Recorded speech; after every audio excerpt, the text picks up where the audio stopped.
Tiny Tales TV, where every story is magical. Once upon a time, in a faraway land, there lived a wealthy merchant with 3 daughters.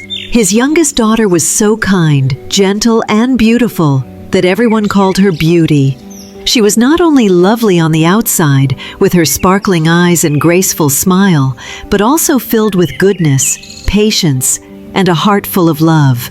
Unlike her sisters, who only cared about jewels, gowns, and parties, Beauty found joy in simple things, reading books, helping her father, and singing with the birds in the garden. One day, tragedy struck. The merchant lost all his ships at sea and all his riches with them. From a life of luxury, he and his daughters had to move into a small cottage in the countryside.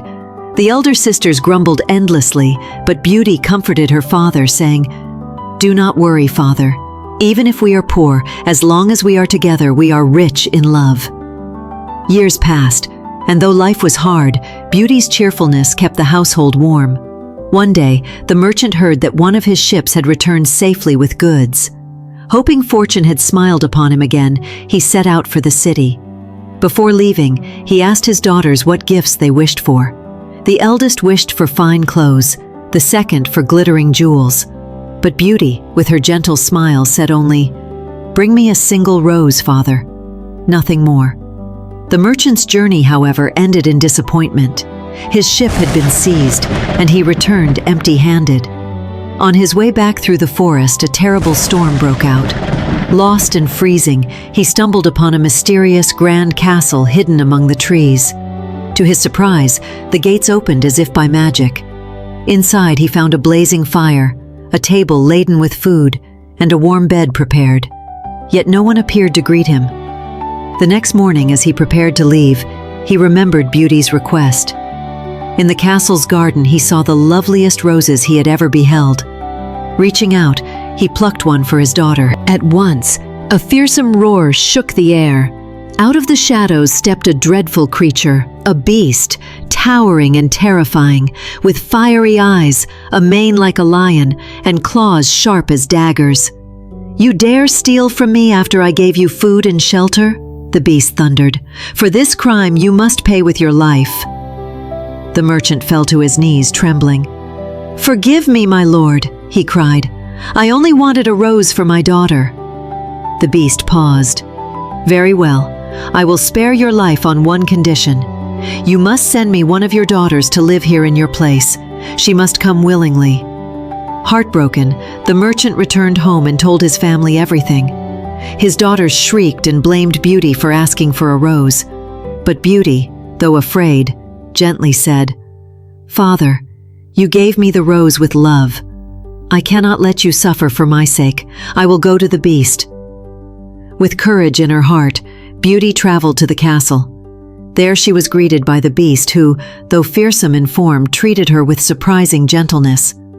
Instead of harming her, he gave her fine gowns, a grand library full of books and delicious meals. Yet every night he would ask her the same question, "Beauty, will you marry me?" And each night, though grateful for his kindness, Beauty would answer softly, "No, beast, I do not love you." Time passed and Beauty grew accustomed to life in the enchanted castle. She discovered that beneath his monstrous appearance, the beast was kind, generous, and gentle. He listened to her stories, cared for her needs, and never forced her to stay where she did not wish to. One day, Beauty asked if she might visit her father, who was gravely ill with grief. The beast agreed but warned her, "You must return in 7 days or my heart will break." Beauty promised and hurried home, where her presence healed her father's sorrow. But her jealous sisters, seeing her dressed in silks and glowing with happiness, persuaded her to stay longer. Days turned into weeks until one night Beauty dreamt that the beast was lying in the castle garden, dying of a broken heart. Terrified, she rushed back to the castle. There, just as in her dream, she found the beast, weak and gasping beneath the roses. Tears filled her eyes as she knelt beside him. "Oh beast, do not die!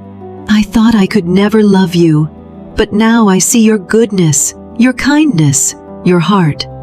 I love you. I will marry you." At her words, a miracle occurred. The beast vanished, and in his place stood a handsome prince with warm eyes and a gentle smile. Beauty gasped in wonder. The prince explained, "An enchantress cursed me long ago to live as a beast until someone could love me despite my appearance. You, Beauty, have broken the spell with your pure heart." The castle lit up with joy, the servants were freed from their enchantments, and the gardens bloomed brighter than ever. Beauty and the prince were married with great celebration, and they lived happily ever after, proving that true beauty lies not in what the eyes can see, but in the kindness and love of the heart.